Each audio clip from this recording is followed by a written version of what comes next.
Yeah, probably Good morning, everyone, and welcome back. We have a really excellent panel for you today, this morning.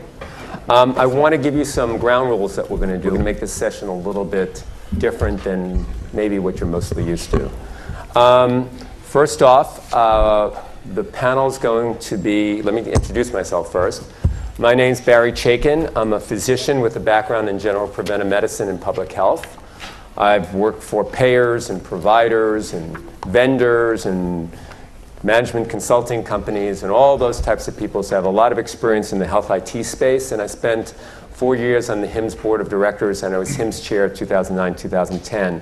Additionally, I wrote a column on safety, quality, and technology in a journal called Patient Safety and Quality Healthcare. It comes out every other month, and I encourage you to look at some of the wonderful articles about safety and quality in IT in that journal. So here are our ground rules this morning. First off, we're going to go to 12:25. Your agenda says that Q&A is going to start at a certain time. Well, we're blowing that whole thing up. We're going to start initially with Q&A from the beginning. I'll ask questions. I ask all of you to ask questions. This is going to be very interactive. Additionally, you're not going to see me after I'm done speaking in the next minute or two, because I'm going to be in the audience, because I want all of you to focus in on the experts and not on me, because they are the experts and they're the ones who are going to educate you this morning and share their knowledge and experience with you this morning. And I'm just the enzyme that hopefully makes that happen a little bit more easily and quickly and effectively for all of you. So that's my job. So with that, I'd like to ask our panelists, starting with Frank, to quickly introduce yourselves before we start with our first question. And I'm going to go out there. If you do have questions during the time, raise your hand, and you can either walk up to the microphone, or I'm going to rip that microphone right off the stand and make sure it gets right to you in your, wherever you might be sitting. Oh, well, thanks, Barry, and thanks, Deb. This has been great so far. My name is Frank Pasquale, and I teach health law at Seton Hall Law School, and I'm very interested in internet law and health law.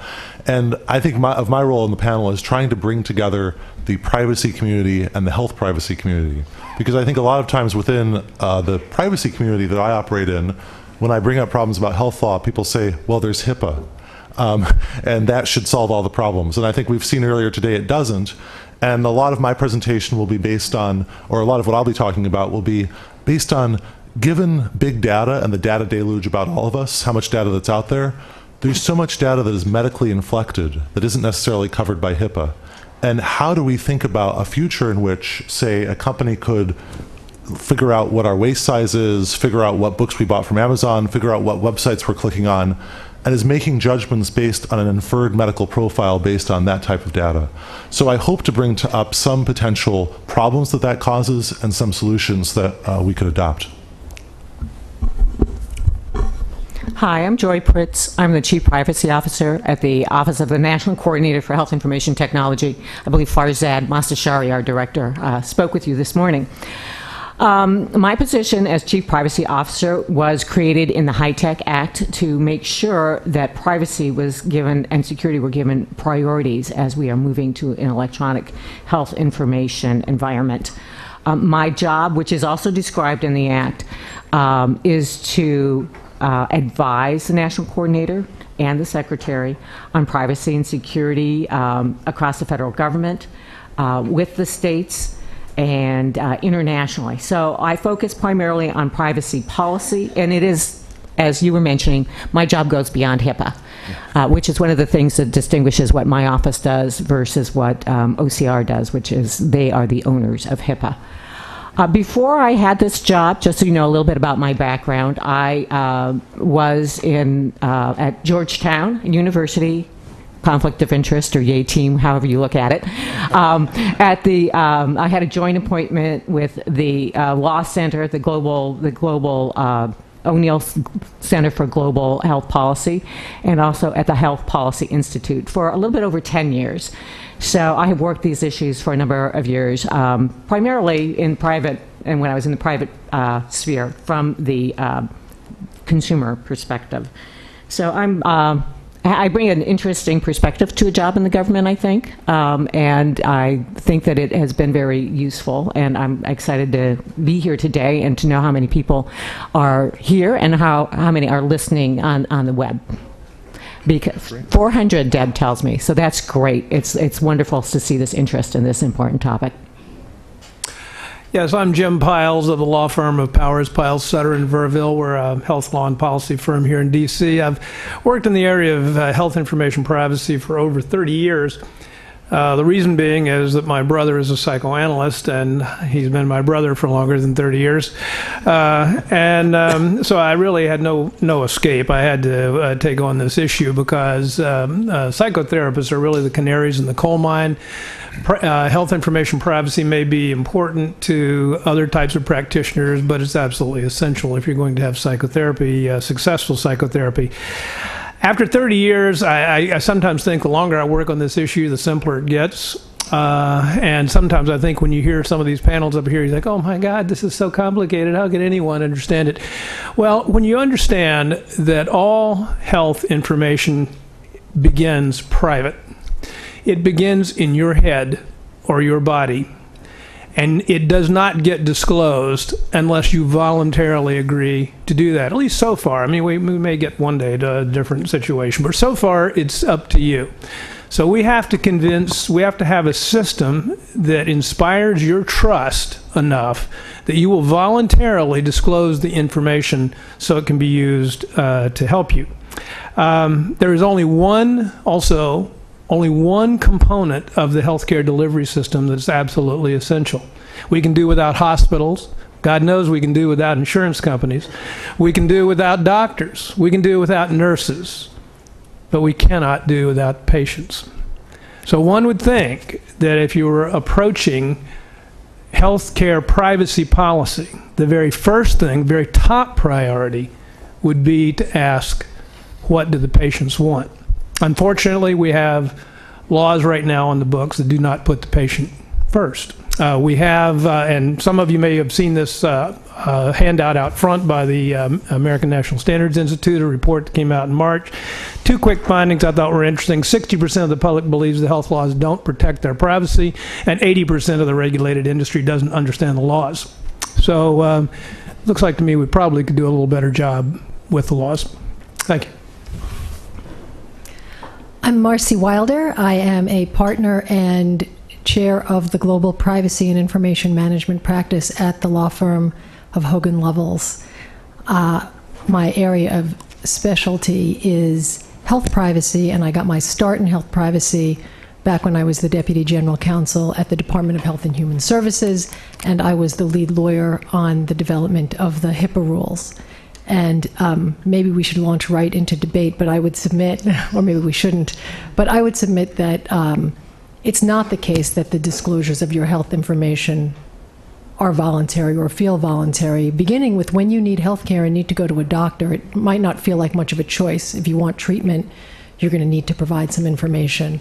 And so within that healthcare system, the rules were designed to let that information flow relatively freely within that healthcare system so that you could get treatment, your physicians could get paid, and to put some fairly strong restrictions on that data once it was flowing outside of the healthcare system.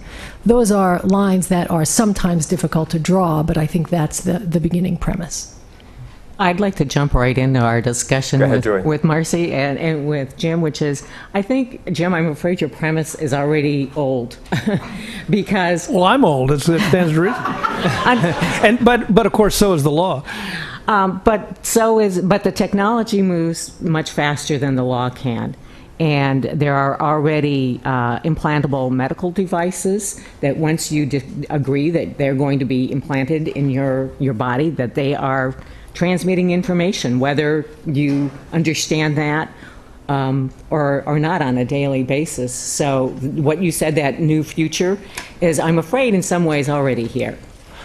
Well, quick comment on that. The question is choice. Do we as individuals have a choice, and does the law recognize the choice that we as individuals have? And I guess that's the way I approach this in a rather simplistic way, and that is that I look to see, do you have a right to privacy for your health information? So far, the courts say you do. The tort laws say you do. Standards of professional ethics of nearly every segment of the medical profession say you do. The Hipaa privacy rule, unfortunately, does not say that at all. It doesn't address whether you have a right to privacy. It doesn't even define the word privacy. So I ask, how do you know what your rights are if you don't know what the term means? And how as a regulated industry, can you comply with them if you don't know if the terms are not defined?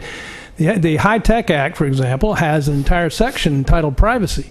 The only term in it, the only key term that is not defined is privacy.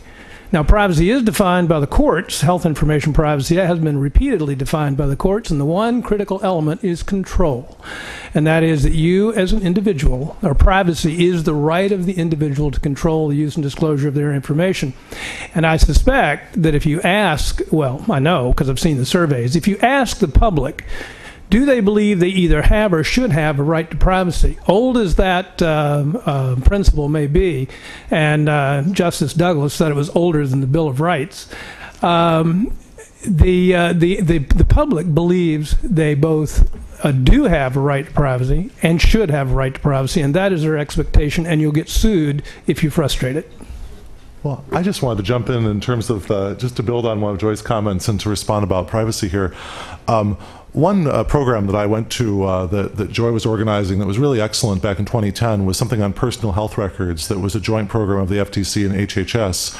And exactly this point about implantable medical devices, I think this is going to become bigger and bigger because of the quantified self movement. I don't know if people have heard that. Gary Wolf, they've got a whole website, and there are lots of people that are trying to essentially log every aspect of their health profile with these sorts of devices.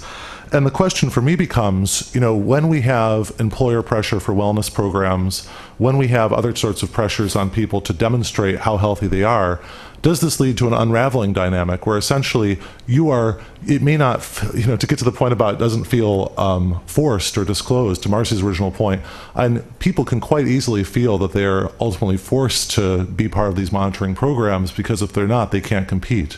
And that's where I think that Julie Brill at the FTC has been just doing an outstanding job, because she's been moving the FTC beyond the concept of, say, going after companies for deceptive privacy policies, because frankly, let's face it, I mean, they could put almost anything in a privacy policy, or some people could put very, anti or adverse to consumer stuff in the privacy policy, to moving to their unfair authority.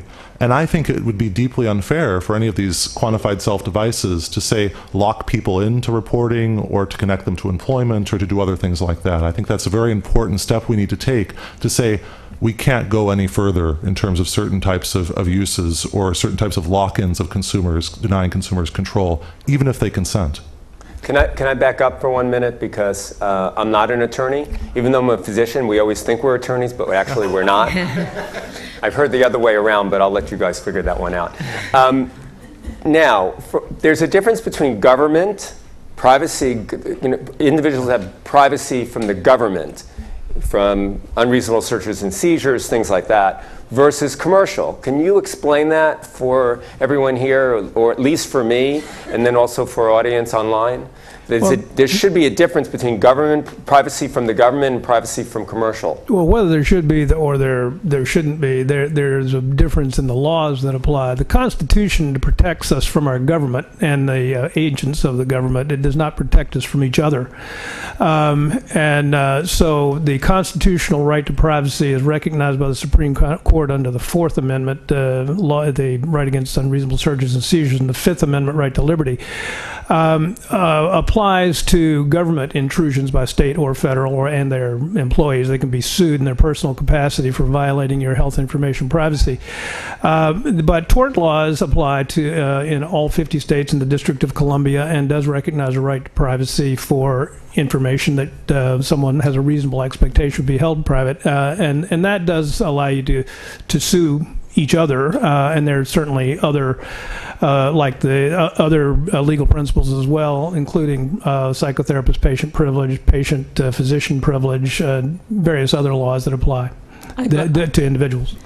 I think that if you follow that line of reasoning, you're going to end up in a place where you don't want to be. Because when you read most of these court cases at the state level about violations of right to privacy, they're very narrow, and the patient or the consumer rarely wins.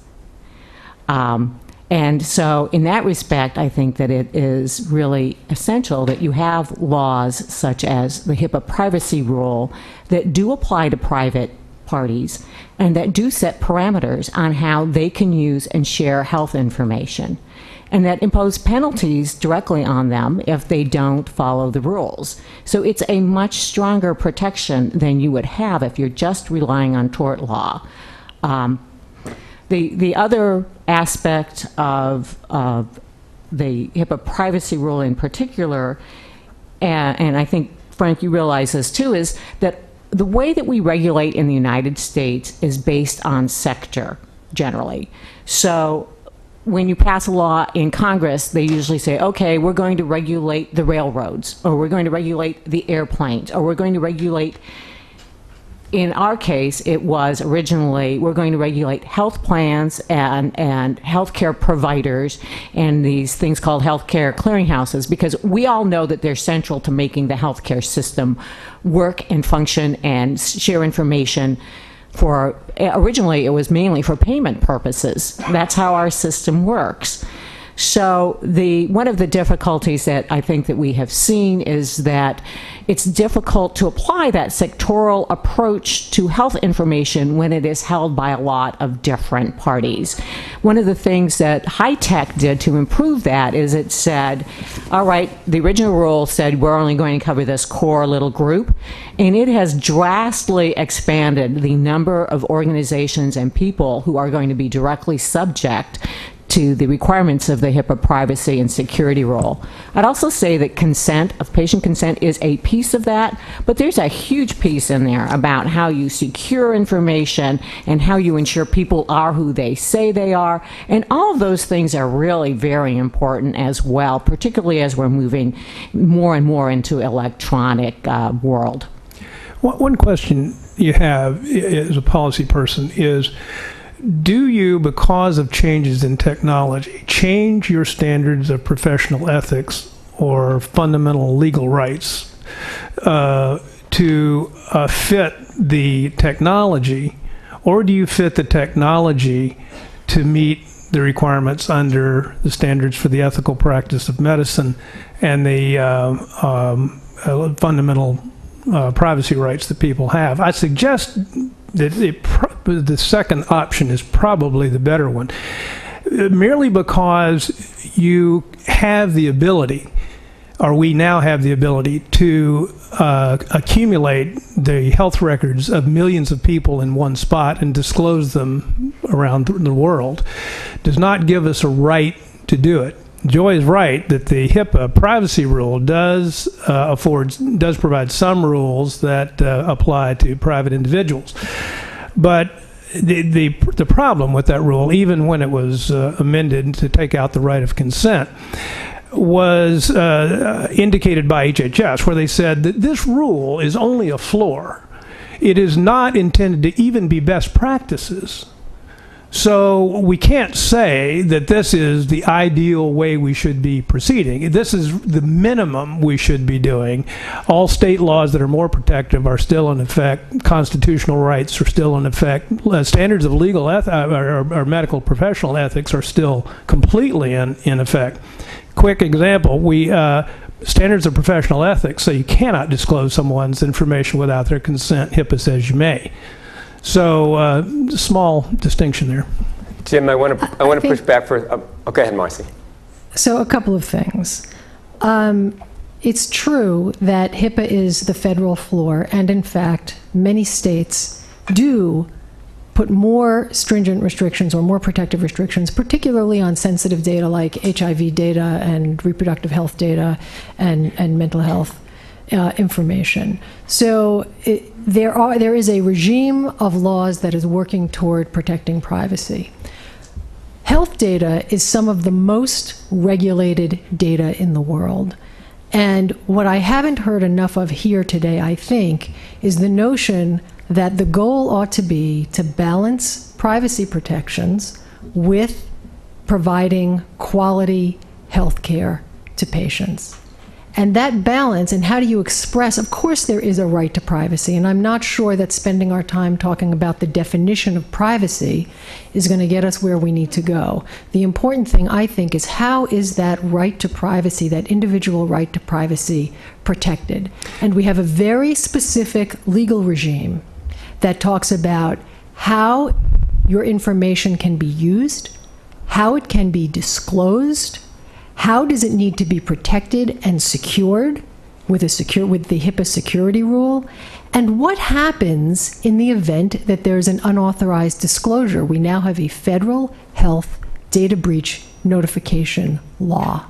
So again, these are all efforts at protecting individual privacy and making sure that individual rights, your right to access your medical record, your right to get a copy of it electronically, your right to request restrictions, that these rights find an expression in the law, that they are implemented and respected and then enforced ultimately by either the Office for Civil Rights on the civil side or the Department of Justice on the criminal side. Is it perfect?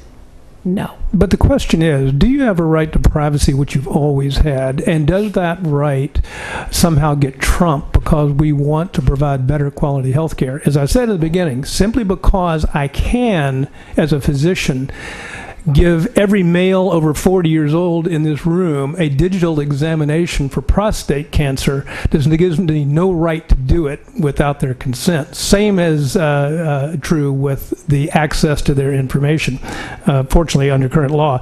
Jim, I think that one of the pieces that I hear missing here is that generally when patients, I think you need to look at the context in which patients are getting care. All right? Usually when a patient goes to a doctor, they're consenting to care. And they're also implicitly, if not expressly, consenting to have their information shared for a number of purposes. For treatment, if you're in the doctor's office, you understand the nurse is going to see your information. If you're going to be referred to another physician, most patients are pretty mad when their information isn't transferred to that other place. So that is kind of underlying a lot of the rules that we have in place. It's not that people are totally ignoring the fact that individuals may have rights. It's that they think that they have implicitly consented to those by getting treatment in the first place. And in area, and in the privacy rule in particular, and in the state law also more specifically, where there have been areas where the community believed that in order to get patients in to get treatment, they have set higher standards. And those are based on what the community believes is essential to help patients feel comfortable about getting treatment. So Marcy had mentioned HIV/AIDS, for example. In some states, there are very strict restrictions on how that information can be shared. In other states, they didn't see a need to do that because they thought that patients were comfortable with getting care and sharing that information for certain purposes without having to expressly write it down on a piece of paper. If I could, remember the lady who talked first this morning about how she felt violated when her psychotherapy notes were put in the general medical record and then disclosed to other practitioners, and everyone applauded at her for being so brave to come out and tell us about that? That's perfectly permitted under HIPAA. Perfectly permitted. Psychotherapy notes cannot be disclosed without authorization, but if the practitioner puts the notes into the general medical record, that is perfectly disclosable without her knowledge, without her consent, over her objection for treatment, payment, and healthcare operations. So, question is, and remember now, HIPAA, given that the HIPAA privacy rule is, we've all acknowledged now that it's a floor, it's not best practices. There are state laws that are above and beyond it.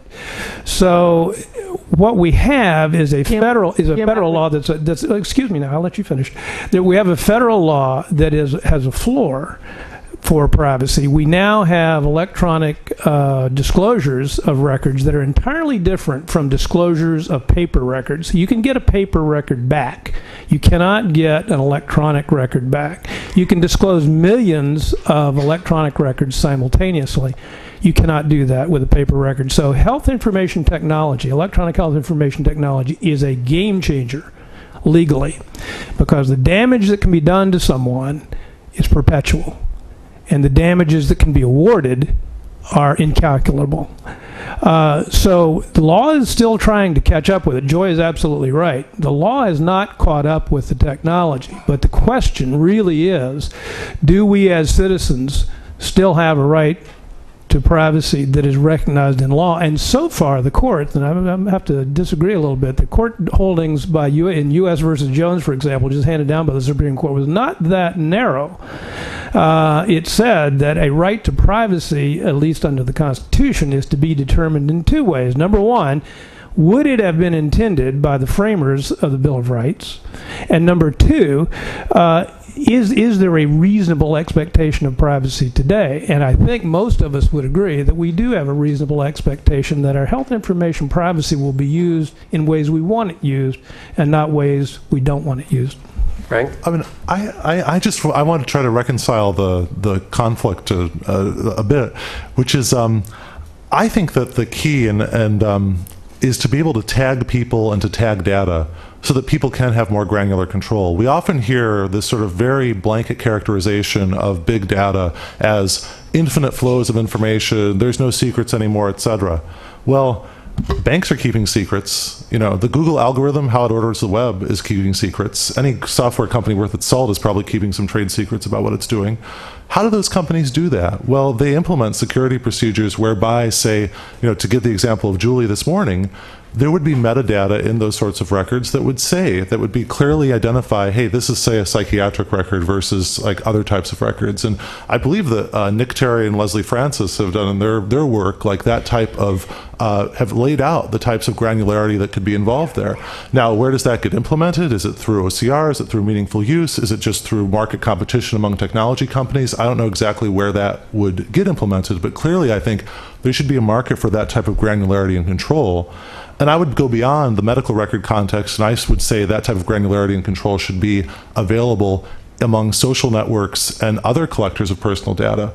If I click like on the National Association for Mental Illness or the Robert Wood Johnson Facebook page, I should be able to tell Facebook, that's medically inflected data, you don't get to share it with anybody. That should be an option for me. And these types of options, I mean, you'll hear all this hemming and hawing from people saying, oh, it's so difficult, it's so hard, etc. I really believe that we've got to create incentives and we've got to create new modes, enable modes of granular control over the data in order to make people feel safe. Because otherwise we're never going to have the type of benefits we can get from big data analysis, from observational research, from pharmacogenomics, if people don't feel safe with that and that they have that type of granularity and control. That is right on. I absolutely totally agree with that. And so I think in addressing the question, is there too much or too little regulation? I think what we have, if you'll see the study that's out on the desk outside, the ANSI study that came out in March, you'll see the conclusion from that is that we have not too much or too little, but we have health privacy laws that the public does not believe protects their right to privacy, and yes, they still believe they have that right. And B, laws that are so complex and conflicting that it is almost impossible for the regulated industry to know whether they're in compliance. So one possibility might be, and we saw this with the White House Consumer Data Privacy Bill of Rights that came out also in March, is to perhaps include in Hipaa something that Hipaa today does not have, which is a basic set of privacy principles that would be based on traditional, yes, old, but traditional privacy laws and traditional, yes, old, standards for the ethical practice of medicine that say things like the White House papers said, such as, you as an individual do have control over the use and disclosure of your information. We've heard the arguments for transparency, for accountability, all those things this morning. Those are all principles that are in the White House Consumer Data Privacy Principles that applies to non-health. The question is, why don't we have principles like that apply to health information? I wanted to take a moment to break it up to the audience. Anybody have a quick question? You were raising your hand over there. Anyone? Ridiculous. Okay, here we go. Joy, did you want to say something? Go ahead. Yes. Go first. Go ahead. Okay. And just wait 1 second. I will try to keep it short. A few things. First of all, Frank mentioned here metadata tagging. I think people should be aware that we have a project that we have funded to look at metadata tags, particularly for the use of sensitive health information. We had an entire day hearing on this issue, and one of the results of that hearing is we realized that the market is not quite ready yet because of the standards. The standards aren't there so that people can use it uniformly. So we are investigating that, and we have a project underway where they are actively looking at metadata tags for how you might be able to do that and what the appropriate level of doing that would be in the electronic context. So it is something that we are looking at. There were several other points, but at this stage I think we should just go to the audience for their question. Thank you. My name is Sarah Posner, and I'm with ACLU of Maryland. We're involved with the policy board for the state of Maryland for exchange of electronic medical information. And one issue that we're struggling with is whether or not there's any good policy reason to include de-identified information when we're talking about patient privacy. And I was wondering if any of the panelists would have any thoughts on that. Thank you. Well, I'll jump in. As you can see, I'm pretty shy about this sort of thing. There are those who believe that de-identified information should be subject to the same privacy rights as identifiable information. If you look again at the White House paper on the Consumer Privacy Bill of Rights, you'll see that it applies to both identifiable and non-identifiable or de-identified information. We are not alone, by the way, in this quandary about what do we do with electronic health technology and how it should be dealt with respect to individual rights. Europe is doing the same thing, and they have adopted a very broad data privacy rule that also applies to health. It gives people control. I think the Asia-Europe compact does that as well. Right, Jim, but to jump in here, none of these countries regulate de-identified information at this point. They all of the whole legal paradigm is set in the context that you protect identifiable information and that you don't necessarily have to protect de-identified information because it doesn't pose the same risk to the individual. Yeah, that's what the question often is, where do you draw the line between what's identifiable and not? And that line potentially shifts over time as computing capability increases and as the amount of data about people that is collected increases. I think that's right, and that the rules, the regulations are set up not only to allow the use of de-identified data for myriad purposes, including research, but actually to promote the use of de-identified data, to encourage folks to use de-identified data instead of identifiable data. And there are questions that have come up around the de-identification standard. You want to make sure that de-identified data is truly de-identified or sufficiently de-identified, and you also want to provide robust protections against re-identification, because that's when risk to the individual comes back into the equation.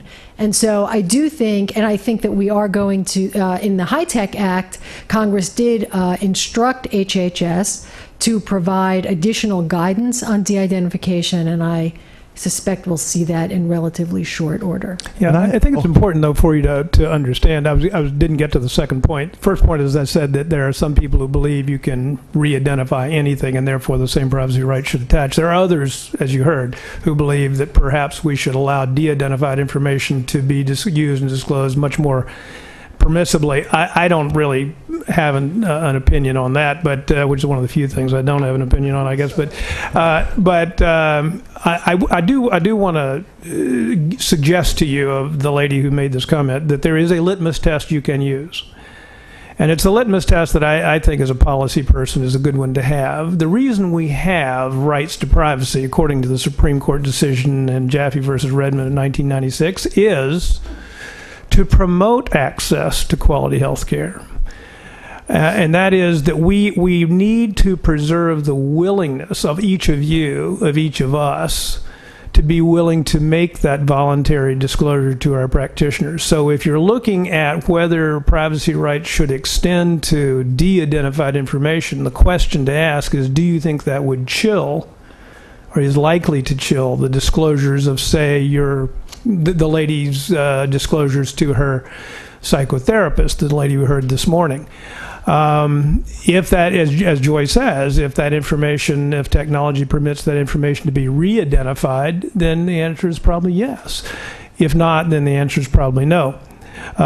One thing I would say about balance, because I hear this a lot, balance is often an argument used by those who want to do something, get something done. But the Supreme Court also considered this balancing question in 1996, and they said that if the loss of privacy prevents access to health care, then we do not balance at all.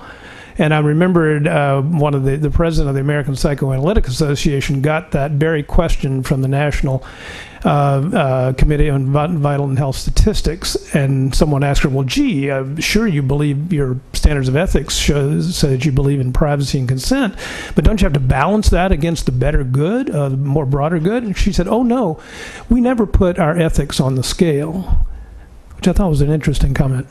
Frank? I just, I want to make one point about, in terms of de-identification and other things. I think there's a really fascinating computer science debate going on even now, and law debate between people like Paul Ohm, and then there are people who are pushing back, like Jane Yakowitz and others who filed a brief in the Sorrell versus IMS Health case.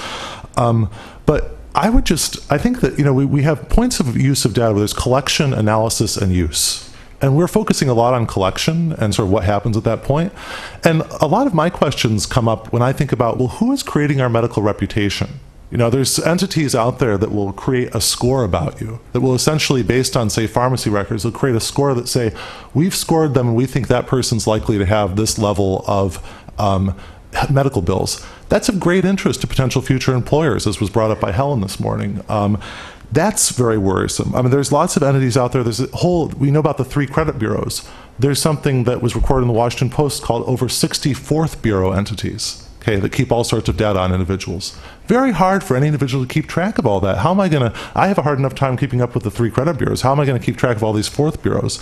So what I think is key about these entities when we think about de-identification or identification or the use of this data is, how is it analyzed? How is it used? How is it creating a medical reputation about me?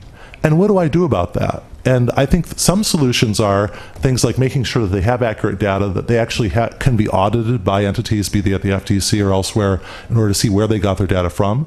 Some of it is about solutions like what Ashkan Sultani and Gary Kovacs have put forward with programs like mobilescape.net and Collusion, which is part of the Mozilla Firefox browser, which is about actually making it so that people can understand how their reputations are being created by these entities.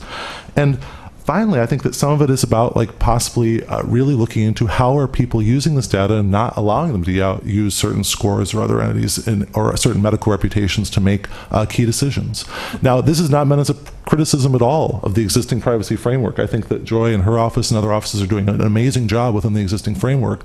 But I'm just trying to raise some issues like were raised by the FTC and by the White House report about the future, about getting us focused on who is creating our medical reputation, how can that be used against us? Frank, I think you've made two very important points that bring together the health privacy and non-privacy worlds. And I also want to be sure that when we're talking about, for example, the reputation point you're making, that we have a conversation, and a thoughtful conversation, about when health information is treated differently and when it should be treated differently. So, for example, in terms of your medical reputation, I think the way that the rules are working now is that information, in many instances, can't be made available for the kinds of scores you're talking about? And if it can, then there are some significant limits on the contexts in which those scores can be used. So, for example, there are protections against employers getting that information. You raised earlier the notion of medically inflected data, and you gave the Facebook example. And that's a place where I think we should talk about, in terms of giving individuals granular control, is it the case that we should be treating medically inflected data differently, or should individuals have broader control over a number of kinds of data, including, for example, locational data, the tracking of everywhere you go or everywhere you drive, and the like? So where is it the same and where is it different? Because once you get into treating medical data in the social media space or self-populated data differently, it becomes easy to draw the line in some places, but harder in others, because you very quickly go from, can you target based on a diagnosis like depression? Can you target, if we're talking about ad targeting, for example, based on a visit to a diet site, a visit to a vitamin site, and those, or an interest in weight loss. So there's a spectrum, and I think it gets difficult to draw the lines within sort of medically inflected data and then across the line to non-medical data, which is nonetheless quite sensitive. Marcy, I think you raised a number of important points, but the one that I wanted to highlight is that the regulations, I'm obviously, given where I work, I'm a firm believer in regulations being an essential component of how this health information is handled. But it's not the only answer, and it can't ever be the only answer, because you aren't going to have a regulator sitting in every hospital and in every doctor's office. The privacy rule, for example, in itself says they expect providers to continue to use good judgment. And so there was an incident that was described this morning, and I would say you may be angry at the regulator for not prohibiting that activity, but you should also not be very happy with the provider who engaged in that activity, because just because the law allows it doesn't mean you have to do it. So I want to emphasize that in protecting privacy and people's rights, that everybody really does have a responsibility. The government has a responsibility. The providers certainly have a responsibility to do what is not only legal, but also what is right. Some of the information that you're talking about, this is information that's collected on us because when we get on the website, we click agree, agree, agree, and the web is set up in such a way that nobody ever reads those. So that's an issue that also has to be dealt with. So it's also the technology or the interface with the individual, where the individual isn't really informed of what they're agreeing to.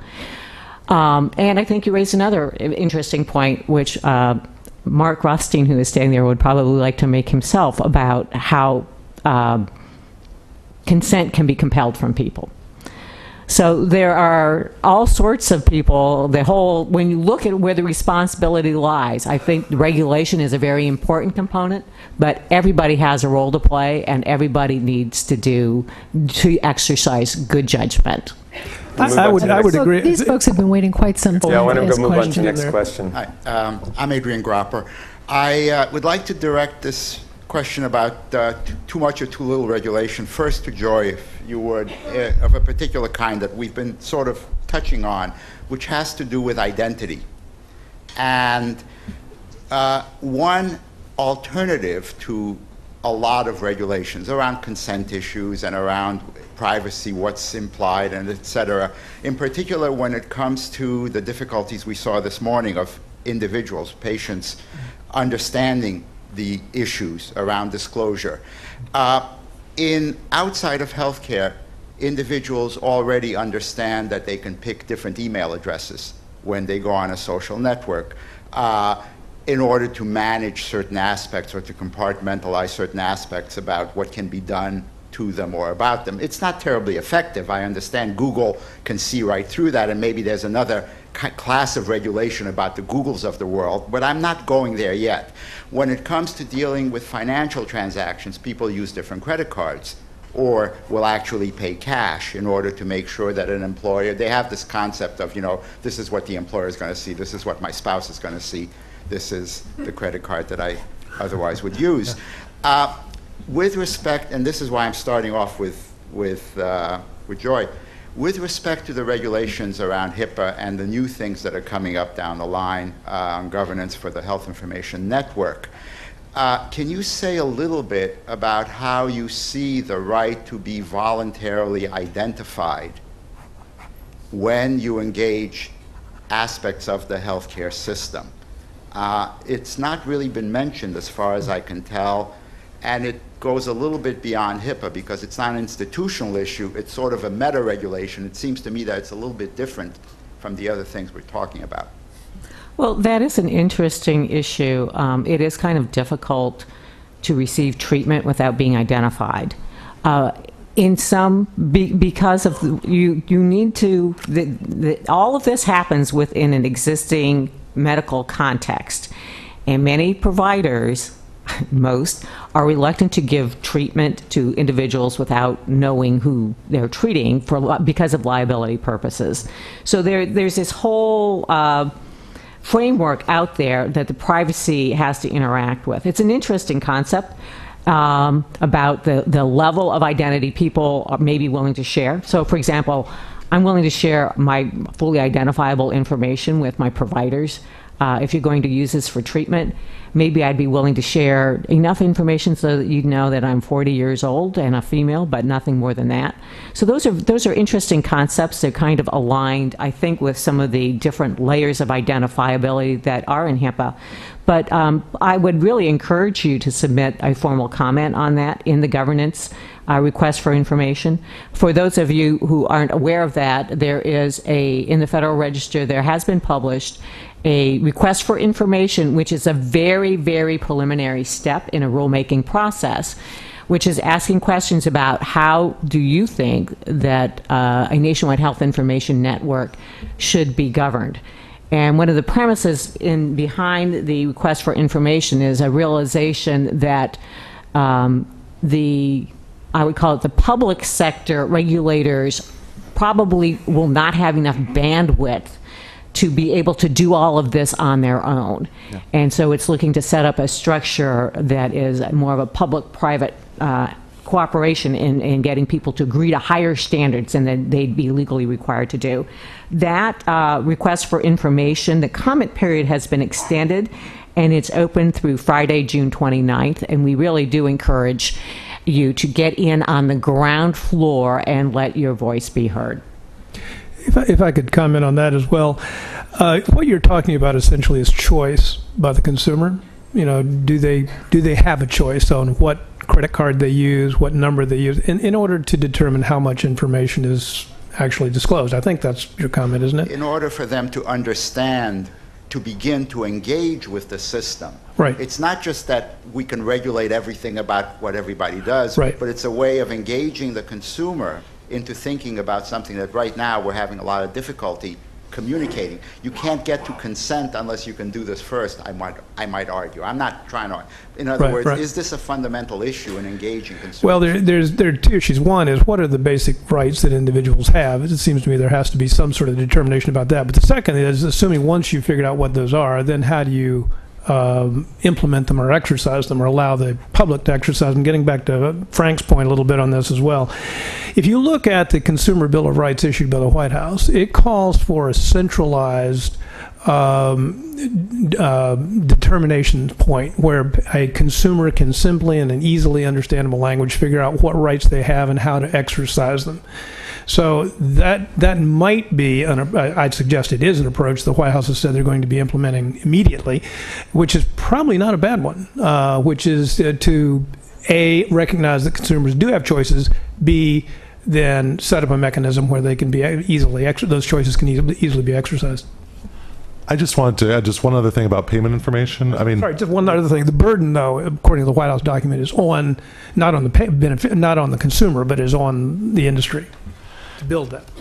Yeah, and I thought one of the things that I think is, I'm really glad you brought up payment information, because in Charles Duhigg had this article in the New York Times a few years ago about credit card companies that were using information about people's purchases to figure out whether to give them more credit or less, or what to charge them.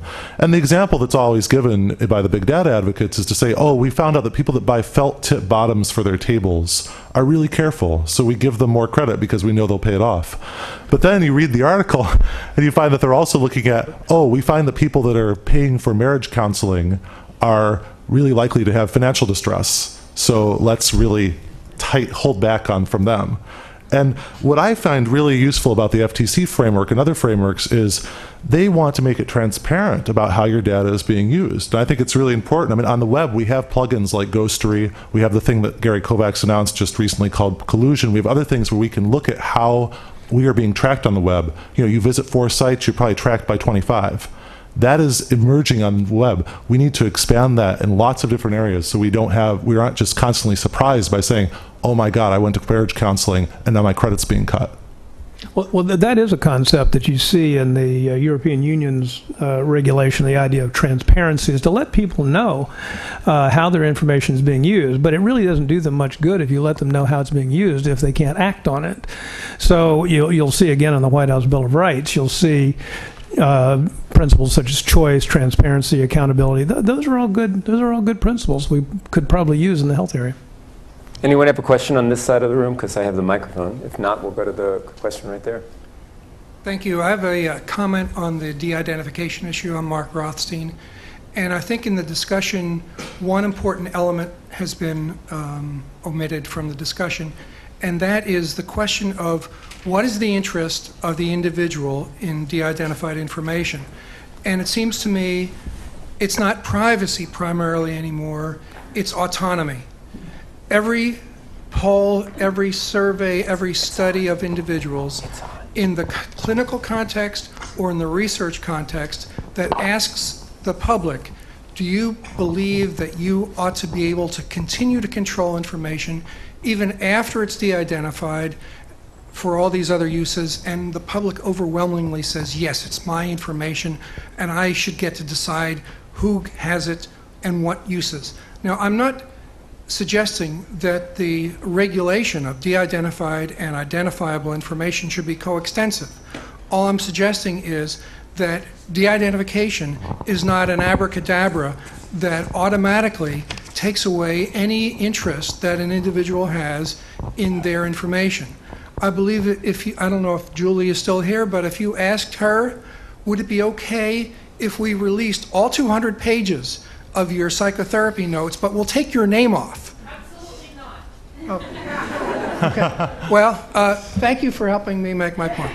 So there is an interest, even though it's not an identifiable privacy interest, and I would strongly recommend that this autonomy interest be considered in the sort of the regulatory framework as we think about how we're going to handle de-identified information. That's a great point. I could just quote to you Judge Posner's statement in Northwest Memorial Hospital versus somebody at the time, I can't remember who now, decision not handed down too long ago, but I love this statement. He said, if you took a picture of a nude woman and you sent it electronically around the world, but you deleted her name, she'd likely still object.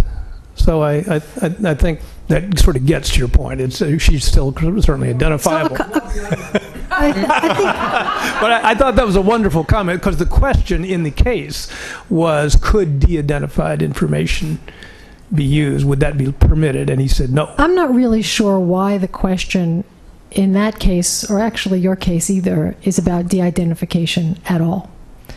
Because those two examples, I don't believe, are examples of a use of de-identified data in any way.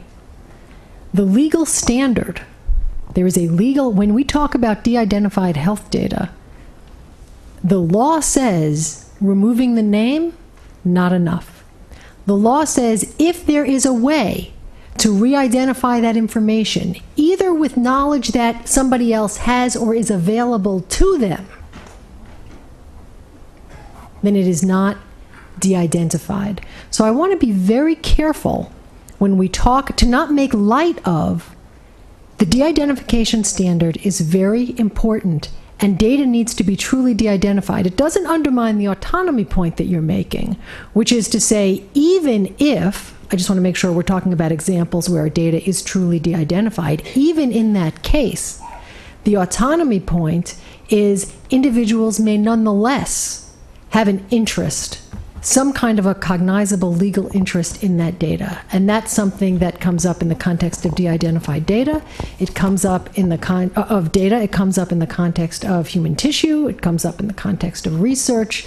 And that's something, you're right, that we haven't talked about that interest, but that I do agree that that's something that needs to be factored in when we're talking about de-identified data. Just one last point on the de-identification. I understand all the standards. But one area that was never addressed in the HIPAA privacy rule is the actual method of de-identification, not what has to be taken out. So it's lawful under the privacy rule today to hire a bunch of students and give them jars of whiteout to manually white out the names of people on paper records. And the analogy is the same if it's electronic, because there's some electronic records where they scan in certain documents, such as films and lab reports, where to de-identify those records, to take the names off them, you physically, electronically have to do that. And there are no controls over who gets to do this and the circumstances. I don't agree with that. I think that's not true.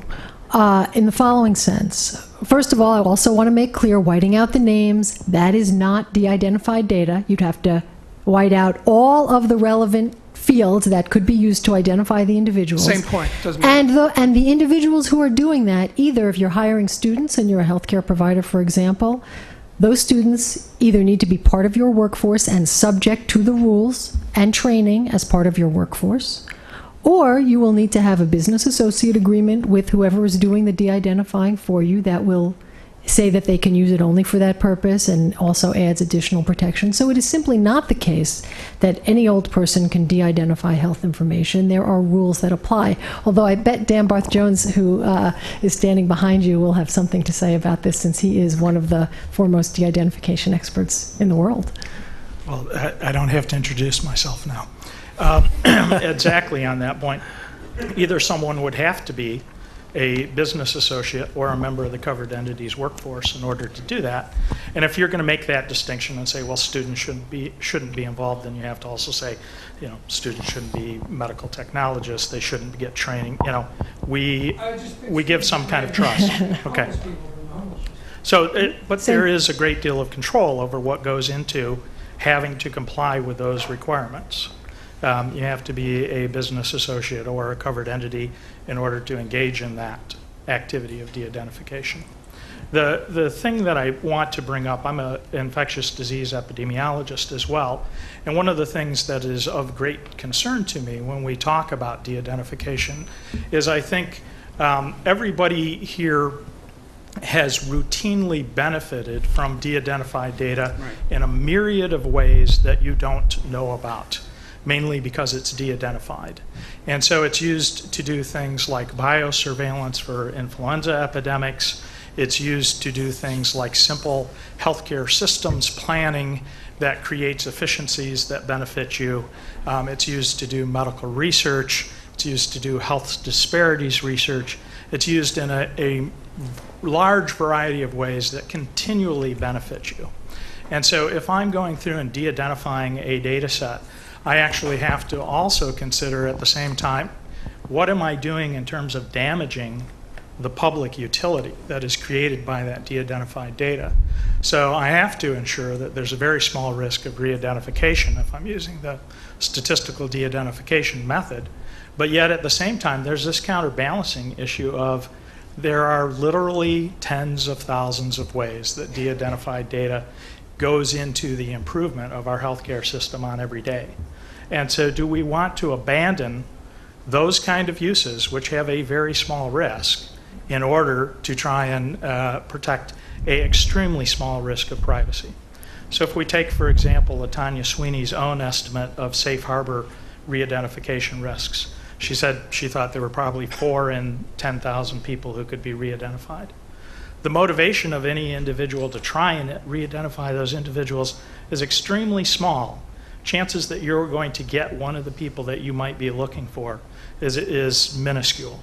And the effort involved is extremely intense. You have to not only confirm that the person's unique in the data, you have to confirm that they're unique in the larger population. If I could comment, at some point on your comments, if I about half of what you said makes me think you did not understand half of what Mark said. I think what Mark said is that in the surveys, people do object to having even de-identified information disclosed. So if the ultimate question is, will this have a chilling effect on the disclosure of information, then if that is correct, then using de-identified information would lead to less information coming into the system rather than more, I think. And again, that was the Supreme Court's looked at this issue twice and has come to the same conclusion, which is that privacy does not lead to less information. It leads to more information, because the only way you'll get someone to disclose information that only is in their head or their body is if you win their trust enough to make them disclose it. So if disclosing de-identified information will chill that trust, erode that trust, then you will not get the information you need that you think will make the health information or the healthcare delivery system better. But I think, didn't I hear that correct, Mark? That was your summary? Was that the survey? And I'll have to repeat it. Several studies, and they all say that people are very much opposed to the idea of having their de-identified samples, biospecimens, as well as information used, even if it satisfies all of the HIPAA requirements or otherwise. Okay, just for the tape, then, yes, the surveys show that people do not want their health information disclosed, even if it's de-identified. I just want to make sure the folks listening and could hear. Joy, why don't you jump in here? Yeah, so when I was on the outside, we worked with the VA on some of these, the Veterans Administration on some of these issues. And one of the, I think the key points here is that I think we're missing out on an opportunity to educate people on how their information can be used for the better good, and that people don't know that their information is being used for these purposes now. And as they find out, they get a little concerned about it because they don't understand exactly what it means. I've always pointed to the fact that the people who get the most information, get the most money, the most funding, the researchers who get that are most probably the breast cancer researchers. And the reason that is because they've got this whole population behind them. So I view this as an opportunity. I'm going to turn this discussion a little bit on its head, but I see this as an opportunity to educate people on the value of using their information to improve health. And I think we would all be very surprised at how many people would stand up and say, count me in, because I really want to be that. And that they would also really, when we did the veteran study, there was also very much a sense of altruism there, that they wanted to know how their information was being used because it made them feel really good. So I see this as an opportunity for us to really help researchers here of educating people how this information can really move science and medicine forward. I absolutely agree with that, and that's the reason why people should have a choice. And if you believe that people, once it's explained to them the benefit that they will get from the disclosure, then don't assume they're not smart enough to understand. Just explain it to them, and if they then still decide they don't want that information disclosed, it seems to me it's still their decision. But Frank, I think one question, though, is I worry, though, about the anti-commons problem, and I worry about sort of like an anti-commons problem, which in a lot of the property literature is about, like, if too many people have control over something, then it can't really be used effectively. And I come back to the lodestar of our medical reputations. And if I can hear a plausible account of de-identification, and I often do hear plausible accounts of de-identification that say there's no way this is coming back to be part of your medical reputation, it'll be used against you, it's hard for me to sort of want to, even if people have forms of objections to it, I'm very sympathetic to the scientific research, because I just feel that the other thing that's worrisome in terms of consent is I worry that an absolutist position could come back to bite people, because on some level people might just get sick of giving consent over and over and over again to various things. And then what if, the solution there is then to have just a giant blanket consent, and that's where I come back to Joy's point about judgment. I mean, I think in terms of having judgment, it really is critical to have judgment about each of these situations, and to really look into what's the account of de-identification here, and how does it, and to take very seriously, say, work like Paul Ohm's and others about re-identification, but then to think, well, what are the real risks involved here? We have one last question over here. We have about 4 minutes left. Thank you. I'm Ross Coppell at the University of Pennsylvania. Returning to the question, is there too much or too little regulation? I think the answer is unequivocally yes. So in an average ICU, there are up to about 117 devices. None of them talk with each other because there's not enough regulation to make them talk with each other. In an EHR, there's all kinds of information, and it's virtually isolated. It's a new form of locked-in syndrome because, frankly, there's no regulation about data standards. I've published articles about 40 different ways of recording blood pressure. So we have basically individual fax machines with no wires connecting them. So EHRs desperately need regulation because they're now lone wolves, which is the exact opposite of the intention. Similarly, the average hospital has between 100 and 800 other IT systems in it, and they barely talk with each other, and when they do, they get it garbled.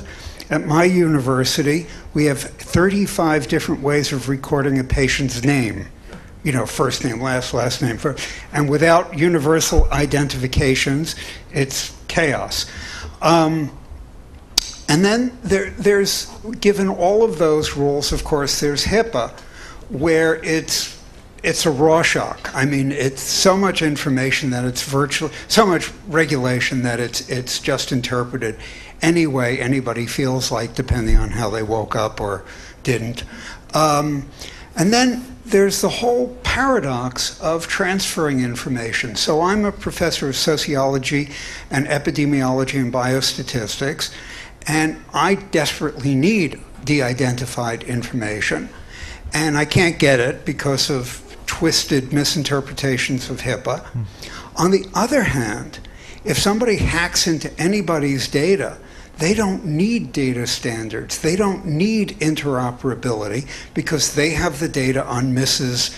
X or Mr. Y, and the fact that those data can't communicate across the hallway to the other 200 systems in the same hospital is irrelevant, because a human being can read that and screw over the individual whose data we've now gotten, which unfortunately can't be used for medical research, and most importantly, can't even be used to treat the same SOB because it's in different formats, because there are no regulations on data formats. Thank you. Comments from the I do think that's a huge problem, and I think that the work that I come back to is I guess the President's Commission Advising on Science and Technology was making some of these points about worrying about siloing. Nick Terry and others have made those points, and I do think that that's the flip side of the privacy issue, and I think that we've got to really take it very seriously as we go forward with these records. Yeah, I think I agree with that, if I understood it. But I think it also comes to the cost issue, which is that the cost of implementing electronic health records is turning out to be a little much higher than we thought it would be. But one last thing I would just quote here is just a one sentence, which is that we must reject the conclusion that privacy is an outmoded value. It has been at the heart of our democracy from its inception. We need it now more than ever. That is the February 23rd, 2012 statement of our current president. So I would suggest to you that health information privacy is still a very current and important issue for the public. On that note, would everybody like a box lunch? But let's thank the panel. Thank you.